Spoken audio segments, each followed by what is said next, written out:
Olá, família! Tudo bem com vocês? Como é que tá? Tudo ótimo, graças ao nosso bom Deus. Estamos começando mais um vídeo de aconselhamento matrimonial, respondendo e-mails. Eu já vou pedir para você, se inscreva no canal se você ainda não é inscrito, ative o sininho, porque agora nós estamos com vídeo praticamente todos os dias. Estamos tendo meditações também, reflexões pela manhã.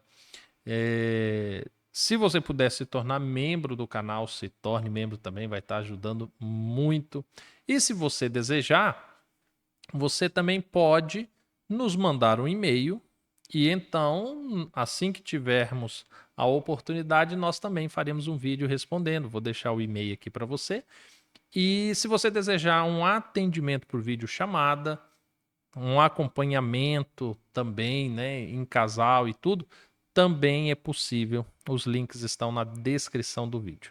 Dito isso, vamos fazer a leitura do e-mail de hoje. Eu vou ler aqui com vocês. Obviamente, eu não vou citar nomes para preservar o participante, mas vamos lá. Vocês vão conseguir entender. Olá, estou casada há 7 anos com meu marido. Estávamos com tudo certo para mudar do país e ir trabalhar para uma empresa de transportes em Portugal. Eu descobri que estava com uma doença um pouco grave e que teria que passar por uma cirurgia. E para isso, eu deveria ficar no Brasil para fazer os exames, tudo certinho. Mesmo assim, ele optou em ir na frente, me deixando sem o apoio dele nesse momento difícil. Moramos no mesmo quintal que meus pais, então eu conto com o apoio deles para me ajudar. Tenho muitas dores e a rotina é bem difícil. Depois de mais ou menos um mês que ele foi, comecei com muitas dores na região íntima. E aí eu fui a ginecologista, fiz exames e descobri que estava com herpes genital. E assim, pela graça de Deus, que não deixa nada escondido, eu soube que meu marido estava me traindo.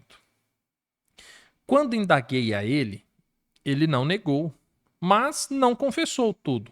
Falava uma coisa, mentia dizendo que tinha dito tudo, e depois, quando eu apertava um pouco mais, apareciam mais e mais traições.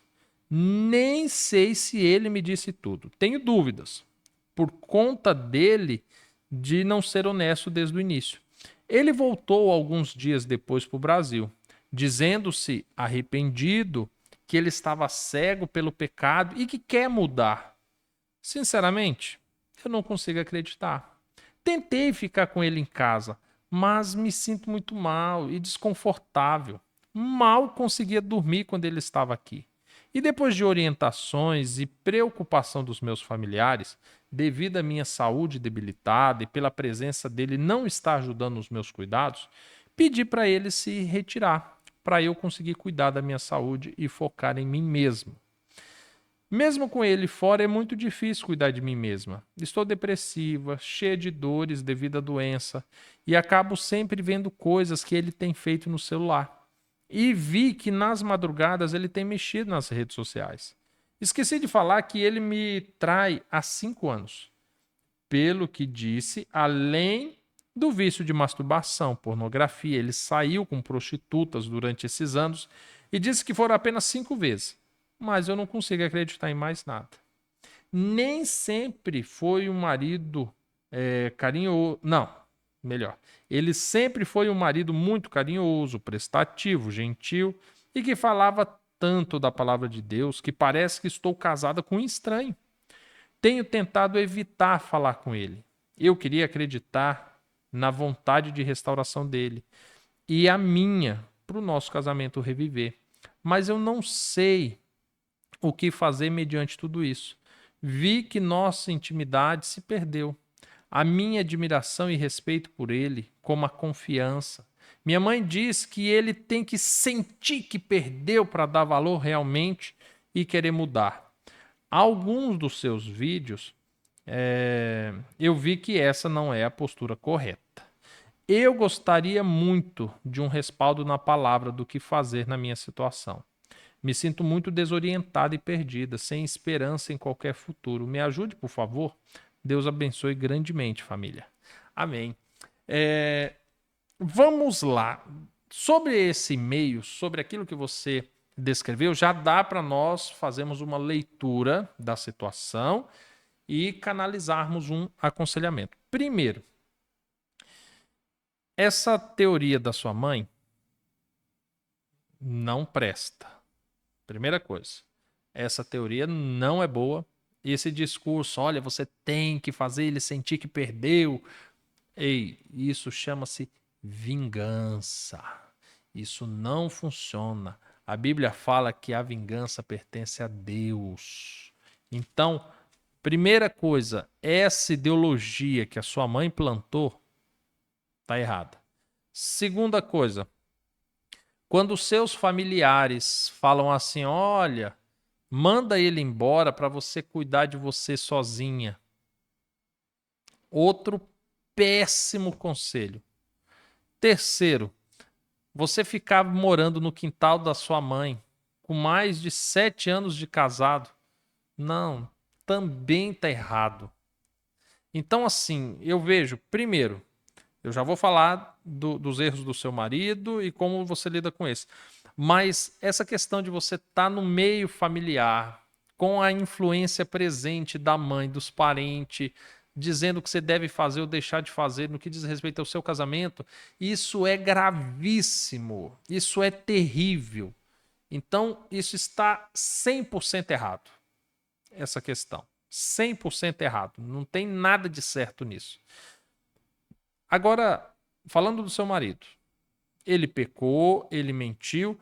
Pode ser que ele continue mentindo? Pode. Normalmente, quando a pessoa conta uma mentira em relação ao adultério, o que eu falo nos meus aconselhamentos de casal? Quando eu estou com o marido e com a esposa, o que eu aconselho? Eu falo assim, olha, diga toda a verdade. Por quê? De uma forma ou de outra, Deus trará essa verdade. Se você conta toda a verdade agora, ainda que ela seja terrível e absurda, ela vai causar um dano. Só que esse dano tende a cada dia ir diminuindo. E agora você reconstrói sua confiança. Se você for contando uma parte hoje e outra parte amanhã, esse dano ele só aumenta e a confiança nunca volta. Então, normalmente, quem comete adultério, ele fica com esse medo, com esse receio, e aí vai contando picadinho. E isso é terrível. Isso não ajuda em absolutamente nada.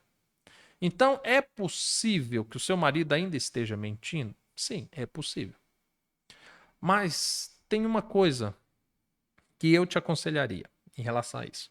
Quando você falou à luz da Bíblia, eu vou utilizar o princípio de 1 Coríntios 7, que diz que ainda que um descrente queira habitar com você, esteja com ele. E que o mandamento do Senhor é que o casal não se separe e se vier se separar, que se reconciliem. Então, se o teu marido chega para você e pede para voltar, eu diria que o seu papel enquanto cristã seria aceitá-lo de volta. Ponto final. Ah, Diego, mas ele não está pronto, ele não se arrependeu. Tudo bem, isso são coisas que nós vamos resolver ao longo do processo. Biblicamente, lugar de marido e esposa é juntos. A Bíblia fala que se um tentar contra o outro, se alguém tentar contra o outro, marido e mulher são mais fortes. Se tiver frio, os dois se aquecem. Se um está com um problema de saúde, o outro ajuda. Isso é a responsabilidade de marido e mulher. Ah, Diego, mas meu marido não ajuda tanto. Ok, mas é uma responsabilidade dele. E dependendo da forma com que você lida, de fato se faz necessário trabalhar isso com ele. Agora tem uma questão. Quando você fala que seu marido não estava ajudando tanto, se você for comparar com os cuidados de pai e mãe, que nem você destacou, que sua mãe está presente, que sua mãe aconselha, aí realmente, o cuidado de pai e mãe não se compara. Entretanto, você é casada. Seu marido, por mais que no momento não dê os melhores cuidados, isso é uma responsabilidade dele. Então, parte de uma iniciativa dele, mas também tem que partir da sua parte, garantir que ele tem essa oportunidade. para que ele cresça, para que ele aprenda, para que ele amadureça. Isso se faz necessário também. E em relação dele estar falando a verdade ou não, e talvez você ter dificuldade de entender se o perdoou ou não, o que eu sempre recomendo em relação a essa dúvida, se a pessoa está falando a verdade ou não? Nós devemos deixar transparecer, ou prevalecer seria a palavra correta, o que existe em nós. Se eu sou uma pessoa que falo a verdade sempre, então eu vou deixar prevalecer o princípio de que a pessoa também está falando a verdade. Eu vou usar desse princípio de boa-fé. Vou deixar Deus na condição de juiz e ele vai cuidar do caso, se for mentira. Você começa o texto deixando bem claro que Deus não deixa nada encoberto, que Deus te revelou. Então confia. Ah, você falou que se arrependeu, que você quer restaurar o casamento? Tá bom. Como eu só digo a verdade, eu também vou acreditar que você está falando a verdade. Se for mentira, Deus mais uma vez vai agir. Então, diante disso, você não perde por usar do princípio da boa-fé, de acreditar nas pessoas. Porque a partir do momento que você começa a acreditar nas pessoas, você também começa a exalar mais verdade. Agora, existe um problema. Se talvez você não fala tantas verdades, pode ser que fique difícil de acreditar que alguém esteja falando. Então, por causa disso, o que eu recomendo para você é parta do princípio bíblico de dizer somente a verdade, acreditar que tudo que ele está dizendo é verdade e confiar em Deus. Porque a partir do momento que você começa a fazer aquilo que a Bíblia te orienta, que é reconciliar com o seu marido, a deixá-lo ocupar o espaço de marido, na primeira oportunidade mudar de casa, porque não existe casamento no quintal de pai e mãe. Não existe. Isso não existe. Mude o quanto antes. E você começar a confiar que Deus vai conduzir todas essas coisas, você pode confiar de olhos fechados. Porque se houver alguma mentira, se houver algum engano, Deus vai trazer à tona. E em relação a isso, você pode confiar. Tá bom?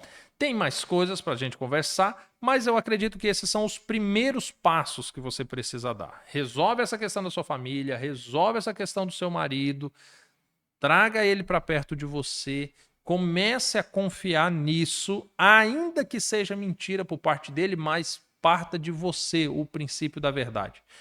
Se alguém tiver que errar, que seja ele por mentir e não por você de duvidar de uma verdade. Porque se ele estiver falando a verdade, aí quem peca é você. Porque aí você está transformando em mentira algo que ele está dizendo com sinceridade. Aí você não está confiando em Deus. Então, ainda que ele esteja mentindo, acredite. Se ele está falando que ele quer restaurar, acredite. Porque se ele realmente quiser restaurar, isso vai ser bom para você. Se ele estiver mentindo, pelo menos você não pecou. E Deus vai tomar juízo disso. Tá bom? Espero que tenha te ajudado. Se mais alguém que estiver assistindo tiver um conselho também, deixa aqui nos comentários à luz da Bíblia. E eu espero encontrar vocês num próximo vídeo. Até mais, família. Tchau, tchau.